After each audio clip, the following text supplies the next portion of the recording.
조선의 왕이 괴물 때문에 거처를 옮겼다는 이야기가 있습니다. 전설의 고향 이야기가 아닙니다.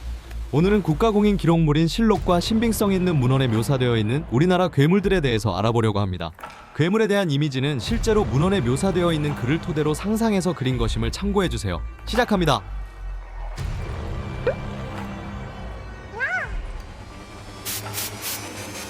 물괴. 2018년에는 영화로도 만들어진 물괴입니다. 생긴 건 삽살개와 유사하나 털이 덥수룩하고 윤기가 흘렀다고 합니다. 몸집도 망하지만 했다죠? 물괴는 악취와 비린내가 매우 심해서 병사들이 냄새만 맡아도 구토와 기절을 했다고 합니다. 경복궁 담을 뛰어넘어와 울음소리를 내면서 궁안을 돌아다녔고 포획에 실패했다고 전해집니다. 중종실록 기록에 전국이 소란스러워 거처를 옮겨야 하는데 이것이 사실 물괴 때문이라는 해석도 있습니다. 실록 묘사도 생각보다 꽤 구체적입니다. 강철이.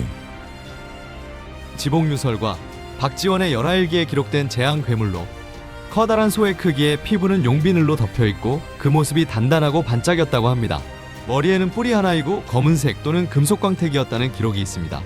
뱀의 형상을 한 이무기가 용이 되려고 승천하려다 실패한 게 강철이라고도 합니다. 강철이는 입에서 불을 내뿜어 주변 공기를 불태우고 속도가 매우 빠르며 강철이가 지나간 곳은 식물과 풀이 전부 고열로 타버리고 흉년이 듭니다. 농민들에게는 파괴신이 따로 없네요. 괴조. 광해군 시절 광해군 실록에 기록된 대형 조류로 낮에 출몰해서 한양 상공에 날던 거대한 새입니다. 수레바퀴만 한 크기의 몸통에 붉은 털, 하얀 부리. 근데 울음소리가 새의 소리가 아닌 천둥 소리를 냈대요. 사람들은 반란과 전쟁, 흉조로 여겼고 실제로 인조반정이 일어나 예언이 적중했다고 하죠. 식인충.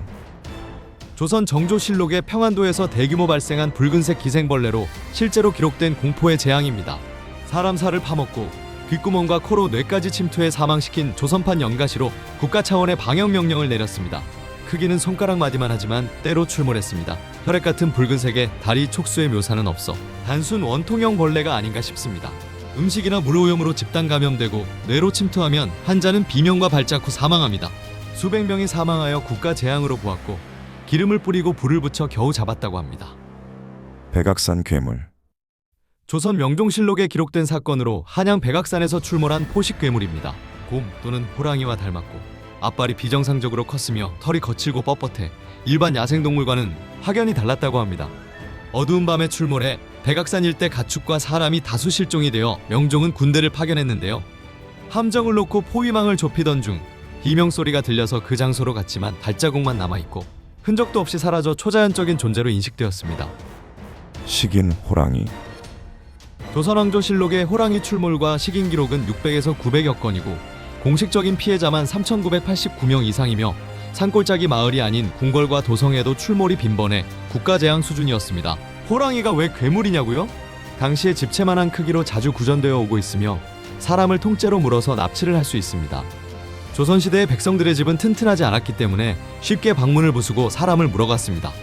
영조 10년에는 여름에서 가을 사이에만 140명 이상이 사망을 할 정도로 팔도 재앙이라고 불리었습니다.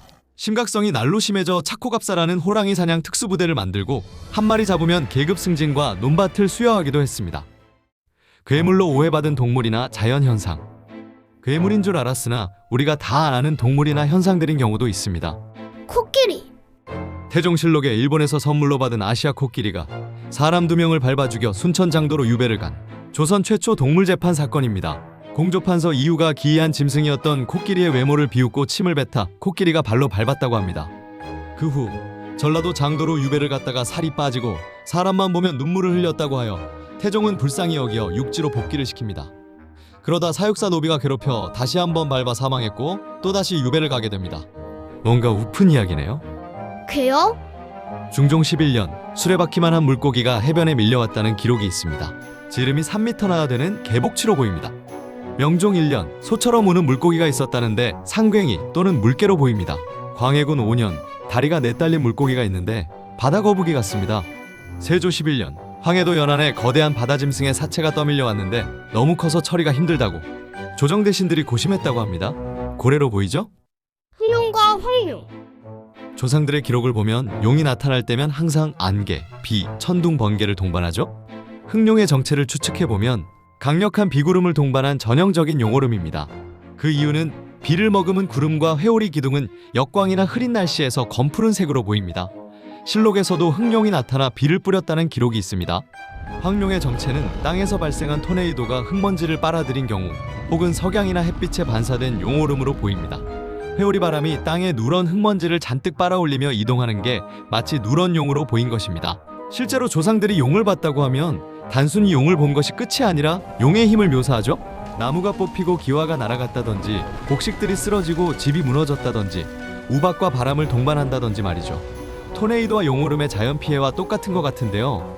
이외에도 다리 달린 뱀, 하얀 여우나 백호, 다리가 4개인 닭 등 많은데요. 대부분 기형이거나 알비노, 즉 백색증을 보고 구전이 되는 경우가 많습니다. 선조들이 보면 아무래도 깜짝 놀랄 모습들이겠죠?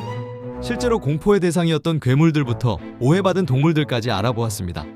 재밌는 건 조선실록은 딱딱한 이야기만 있는 단순한 역사책이 아니라 사람들의 두려움과 상상력도 가미된 이야기 보따리라는 점이었습니다. 다음 시간엔 민간 설화나 구전으로 전해지는 괴물들에 대해 알아보겠습니다. 지금까지 냥펀이었습니다. 내용이 유익하셨다면 구독, 좋아요 잊지 마세요.